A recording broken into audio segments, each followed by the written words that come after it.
Depresi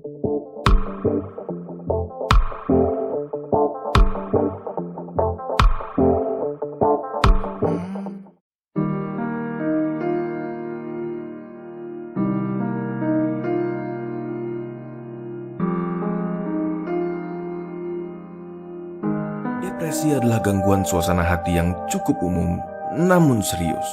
Pada zaman dahulu, depresi sempat dianggap sebagai turunan, bahkan sempat dianggap kerasukan iblis, dan disebut dengan nama melankolia. Sampai akhirnya dihubungkan dengan ketidakseimbangan kimia dalam otak, yang mana masih terlalu rumit untuk dipahami sepenuhnya.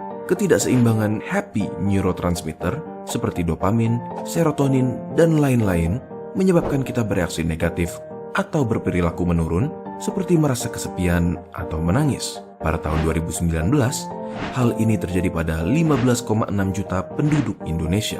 Gangguan ini mempengaruhi bagaimana kita berpikir, merasa, dan bagaimana kita menangani dan melalui kegiatan sehari-hari seperti makan, bekerja, bahkan tidur. Oke, memang terdengar seperti sekadar perasaan sedih. Iya bukan? Sekarang, salah satu pertanyaan yang sering kami dengar adalah, apakah ada obatnya? Bukan pertanyaan terbaik yang bisa kita lontarkan.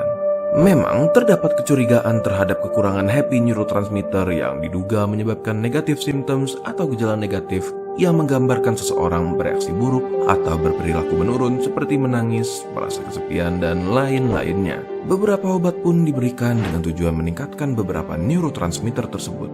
Namun semua itu masih dugaan dan belum sepenuhnya dimengerti. Lalu apa yang bisa kita benar-benar lakukan? Coba lihat ini, 15,6 juta penderita depresi. Menurut kalian, berapa yang memutuskan untuk mendapatkan pertolongan? 8%. Sebanyak 92% jauh di atas 10 juta orang tidak mendapatkan pertolongan atas dasar berbagai macam alasan. Tidak bisa dipungkiri, banyak yang berpikir bahwa depresi hanyalah suatu fase yang akan lewat begitu saja.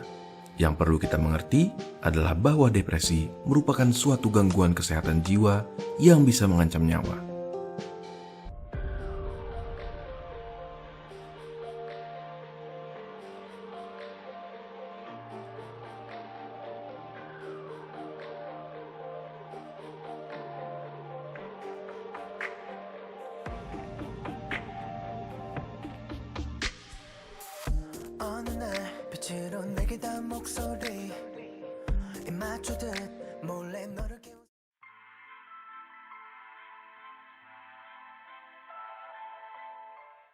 Dengan ide atau tindakan bunuh diri, ada beberapa hal yang bisa kita lakukan.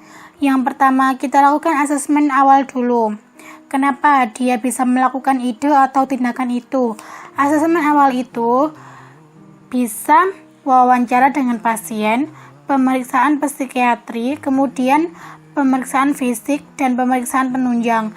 Setelah data asesmen awal komplit, kita dapat menentukan diagnosis. Dari diagnosis kita bisa tahu apa yang menyebabkan dia melakukan tindakan atau ide bunuh diri tersebut. Setelah semuanya lengkap, kita baru melakukan treatment, di mana treatment itu bisa secara farmakologi atau non-farmakologi. Menurut WHO, setiap 40 detik ada satu orang yang mengalami tindakan bunuh diri di seluruh dunia pada tahun 2019. Sedangkan di Indonesia, setiap hari ada 5 orang yang mengalami tindakan bunuh diri pada tahun 2016. Bagi Anda yang mengalami krisis bunuh diri, lakukan hal-hal ini. Yang pertama, konsultasikan, bicarakan apa perasaan dan pikiran-pikiran Anda pada seseorang yang Anda percaya. Yang kedua, periksa, konsultasikan pada tenaga medis dan tenaga kedokteran jiwa yang profesional. Bagi siapapun yang menemukan seseorang dengan ide atau tindakan bunuh diri, jangan pernah tinggalkan seseorang itu sampai kondisinya stabil.